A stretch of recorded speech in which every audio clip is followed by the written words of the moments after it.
సలోడ్ హల్లెలూయా. దేవుని నామానికి స్తోత్రాలు. మీ అందరికీ నా వందనాలు తెలియజేస్తున్నాను. ఈ దినం కొరకు పరిశుద్ధాత్మ దేవుడు సిద్ధపరిచినటువంటి మాటలు, ప్రియ సహోదరి సహోదరుడా, యాకోబు పత్రిక 1వ అధ్యాయం 19-20 మనం చూసుకున్నట్లయితే, నా ప్రియులారా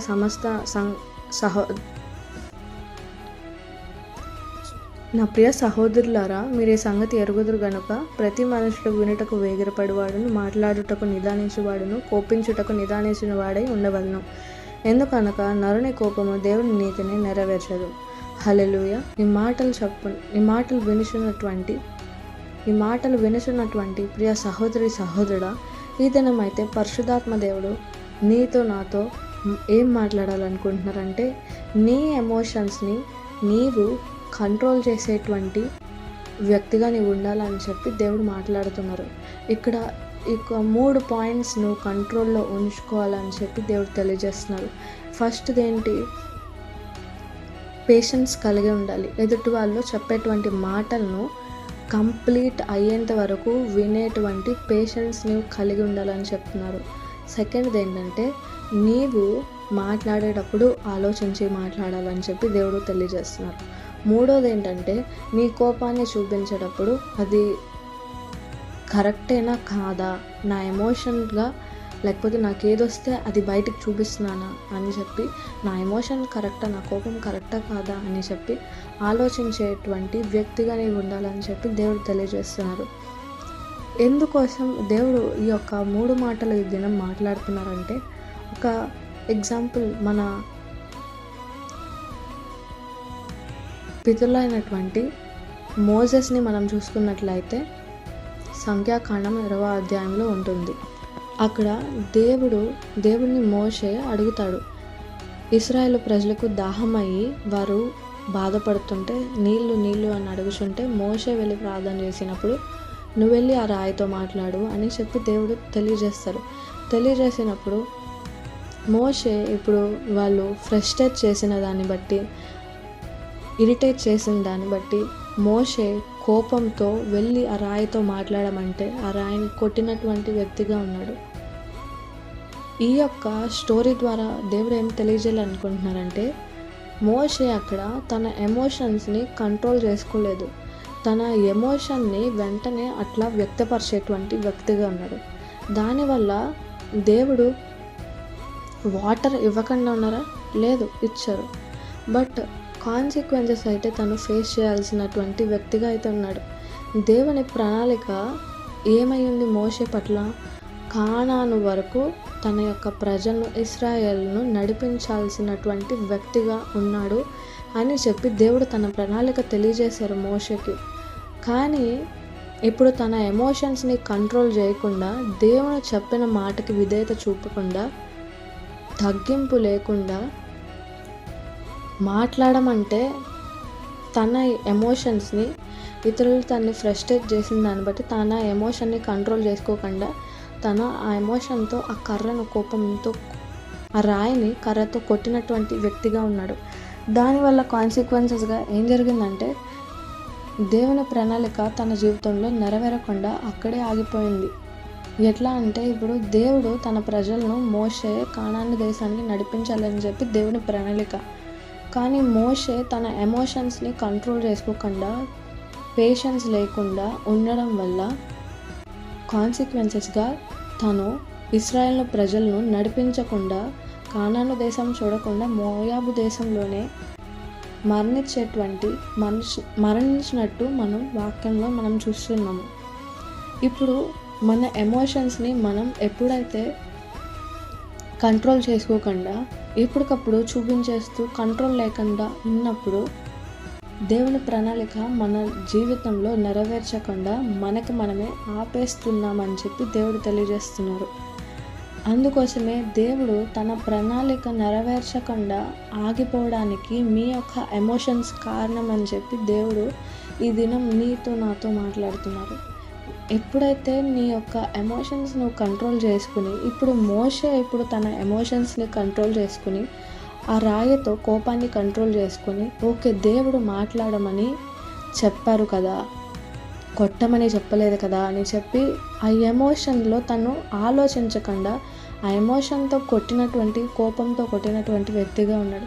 దానివల్ల ఏమైంది, దేవుడి పర్పస్ అనేది మోషే జీవితంలో నెరవేర్చకుండా ఆగిపోయింది. అదే రీతిగా నీవు కూడా ఎమోషన్స్ అనేవి ఆలోచించకుండా మనల్ని చేస్తాయి. దేవుని ప్రణాళిక మన జీవితంలో నెరవేర్చబడకుండా చేస్తాయని చెప్పి దేవుడు తెలియజేస్తున్నాడు.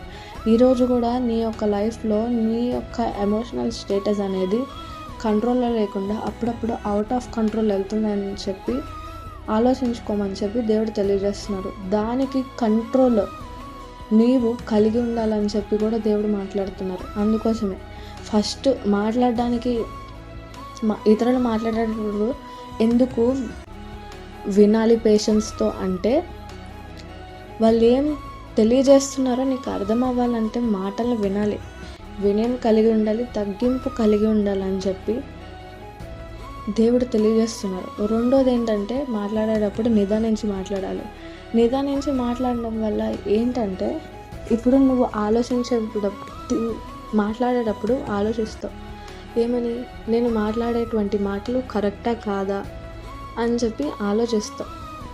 ఆలోచించి మాట్లాడడం వల్ల ఇతరుని నువ్వు హర్ట్ చేసేటువంటి వ్యక్తిగా ఉండవు.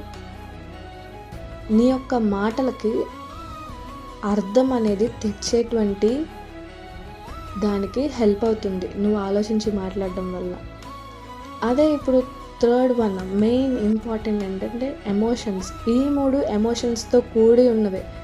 ఇప్పుడు ఇతరులు మాట్లాడేటప్పుడు నీతో ఒక టాపిక్ గురించి మాట్లాడుతున్నారు, దాంట్లో నీకు నచ్చనివి ఉంటాయి, నచ్చేవి ఉంటాయి. నీకు నచ్చని వాటి బట్టి నువ్వు అవుట్ ఆఫ్ కంట్రోల్ అయిపోయి కంట్రోల్ చేసుకోలేక నువ్వు మధ్యలోనే మాట్లాడేసావనుకో, కంట్రోల్ లేకుండా, వాళ్ళు ఏం చెప్తున్నారని నీకు అర్థం కాదు. నీవు ఆలోచించకుండా మాట్లాడే దాన్ని బట్టి, ఎదుటి వాళ్ళతో ఆలోచించకుండా మాట్లాడే దాన్ని బట్టి దానికి అర్థం ఉండదు. నీ యొక్క మాటలు వ్యర్థంగా ఉంటాయి. అదే నువ్వు ఎప్పుడైతే ఆలోచించి మాట్లాడతావో, కంప్లీట్గా పేషెన్స్తో వినయంతో ఎదుటి వాళ్ళు చెప్పిన మాటలు వినాలి. మాట్లాడేటప్పుడు ఆలోచించి మాట్లాడాలి. ఎందుకని, అవి అర్థవంతంగా ఉంటాయి అని చెప్పి దేవుడు తెలియజేస్తున్నారు. మూడోది ఏంటంటే, నీ ఎమోషన్స్ని కంట్రోల్ చేసుకోవాలి.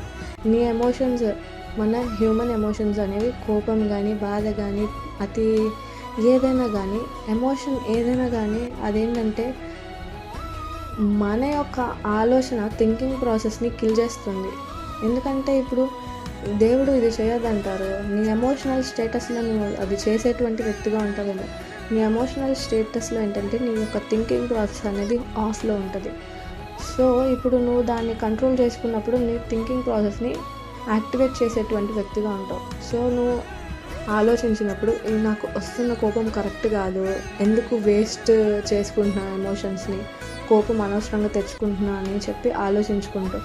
అలాగ నువ్వు ఎప్పుడైతే కంట్రోల్ చేసుకుంటావో అప్పుడు దేవుని ప్రణాళిక ఖచ్చితంగా నీ లైఫ్లో నెరవేరుతుంది. ఇప్పటి వరకు దేవుడు నీ యొక్క లైఫ్లో ఒక గొప్ప ప్రణాళిక నెరవేర్చాలని చెప్పి అనుకుంటున్నారు. దానికి అడ్డుగా ఉన్నవి నీ ఎమోషనల్సే. అడ్డుగా ఉన్నవి నీ యొక్క శరీరం యొక్క ఎమోషన్సే. అవి కంట్రోల్ చేసుకున్నప్పుడు ఆయన ప్రణాళిక నీ లైఫ్లో ఖచ్చితంగా నెరవేర్చాలని చెప్పి కోరుకుంటున్నారు. అందుకోసమే దేవుడు నీతో నాతో ఈ యొక్క 3 మాటల ద్వారా మాట్లాడుతున్నారు. ఫస్ట్, వినడానికి హంబుల్నెస్, పేషెన్స్ కలిగి ఉండాలి. ఫస్ట్ ఆఫ్ ఆల్ పేషెన్స్ కలిగి ఉండాలి. అంటే ఎమోషన్స్ని ఏదైనా కానీ నీ యొక్క శరీరం యొక్క ఎమోషన్స్ని నువ్వు కంట్రోల్ కలిగి ఉండాలని చెప్పి దేవుడు తెలియజేస్తున్నారు. ఎందుకంటే ఆ ఎమోషనల్ రీతిగా నీవు లీడ్ చేయబడితే దేవుని యొక్క ప్రణాళిక నీ లైఫ్లో నెరవేర్చకుండా ఆగిపోతుంది. దేవుడికైతే అది ఇష్టం లేదు. సో నువ్వేం నేర్చుకోవాలని కోరుకుంటున్నారంటే, నీ యొక్క ఎమోషన్స్ని నువ్వు కంట్రోల్ తెచ్చుకోవాలి, కంట్రోల్ చేసుకునేటువంటి వ్యక్తిగా ఉండాలి. అలా ఉన్నప్పుడు దేవుని ప్రణాళిక నెరవేర్చకుండా ఆగిపోవడం అనేది జరగదు. ఖచ్చితంగా ఆయన మీ యొక్క లైఫ్లో ఆయన ప్రణాళిక నెరవేర్చేటువంటి దేవుడుగా ఉంటారు. ఎమోషన్స్ని మీరు కంట్రోల్ చేసుకోవడానికి మీ సొంతగా మీరు కంట్రోల్ చేసుకోలేరు, కానీ మీరు దేవుని మీద సంపూర్ణంగా ఆధారపడి దేవా నా ఎమోషన్స్ని కంట్రోల్ చేయండి, పరిశుద్ధాత్మ దేవ నన్ను స్వాధీనపరచుకోండి తండ్రి, మీ చిత్తం మీ యొక్క ప్రణాళిక దేవా నా లైఫ్లో నెరవేర్చకుండా నా ఎమోషన్స్ నన్ను అడ్డగిస్తున్నాయని చెప్పి నాకు తెలియజేసావు దేవా. నా యొక్క శరీరం మీద సంపూర్ణ అధికారం మీరు తీసుకోండి, నా ఎమోషన్స్ని కంట్రోల్ చేయనట్టు నన్ను లీడ్ చేయండి, ఎట్లా కంట్రోల్ చేసుకోవాలో నాకు నేర్పించమని దేవుణ్ణి మీరు ఎప్పుడైతే అడుగుతారో దేవుడు ఖచ్చితంగా మీ ఎమోషన్స్ని ఎట్లా కంట్రోల్ చేసుకోవాలని పరిశుద్ధాత్మ దేవుడు మిమ్మల్ని లీడ్ చేస్తారు, నేర్పిస్తారు.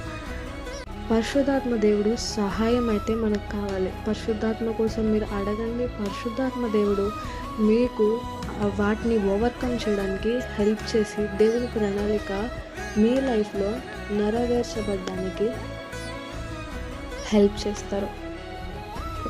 అట్టి కృప దేవుడు మీకు దయచేయను కాక. ఆమెన్.